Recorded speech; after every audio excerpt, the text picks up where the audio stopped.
Bonjour, dans cette vidéo, tu vas apprendre, grâce aux homothéties, encore une fois, ce que c'est que le cosinus d'un angle. Alors cette fois-ci, on parle d'homothétie, mais on ne parlera plus de terrain de foot, on parlera plutôt de triangle rectangle et de triangle semblable. Donc on se choisit au départ un triangle rectangle, le triangle ABC, ici en vert, rectangle en B, et on va tracer son image A'B'C' par l'homothétie de centre A et de rapport K. Donc on voit ici A' qui reste en A, forcément, puisque le centre est le point A, puis B' et C' qui sont les images de B et de C. Donc par cette homothétie de centre A et de rapport K qui est égal à 2,4, mais qui va varier puisque c'est un nombre positif variable. On voit ici K qui peut varier, et on a effectivement, plus K se rapproche de 1 en diminuant, plus le triangle jaune se rapproche du triangle vert. Si K est égal à 1, alors les deux triangles sont confondus, normal. Si K est plus petit que 1, eh bien le triangle jaune est plus petit que le triangle vert.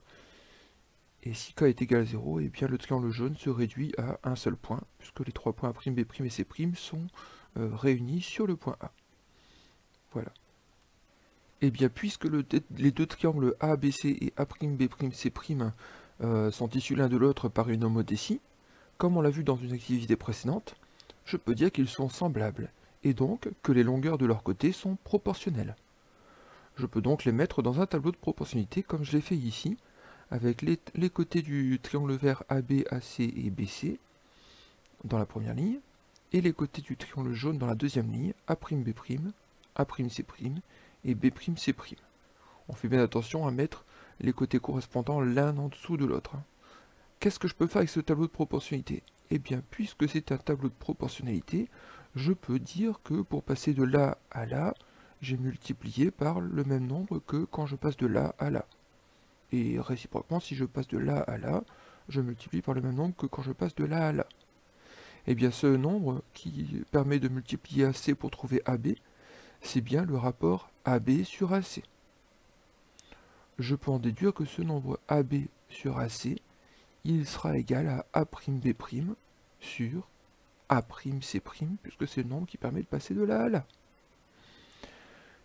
Ce nombre donc est le même, AB sur AC est égal à A'B' sur A'C', et il est le même quel que soit le rapport K de l'homothétie, puisque AB sur AC ne change pas, A'B' sur A'C' sera toujours égal à AB sur AC, que le segment B'C' se trouve ici, ou là, ou là, ou là, ou là, ce rapport ne changera pas.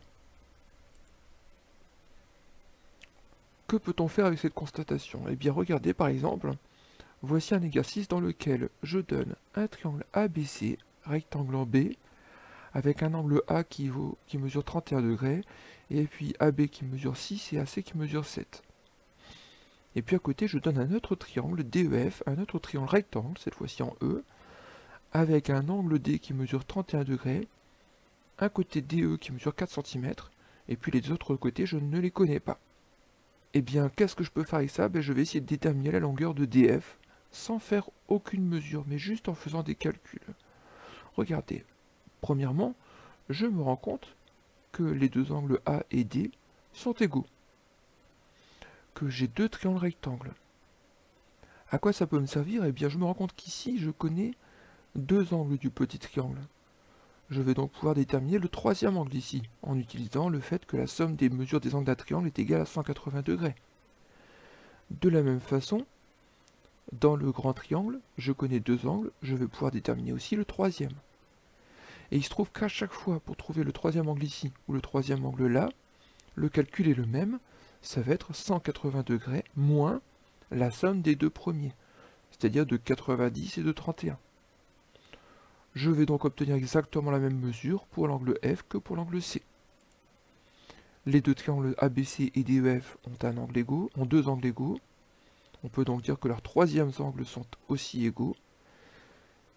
Et puisque les deux triangles ont trois angles identiques, je peux en déduire que ces deux triangles sont semblables. Mais s'ils sont semblables, d'après ce qu'on vient de dire dans la première partie de cette activité, eh bien je vais pouvoir dire que le rapport AB sur AC sera le même que le rapport DE sur DF.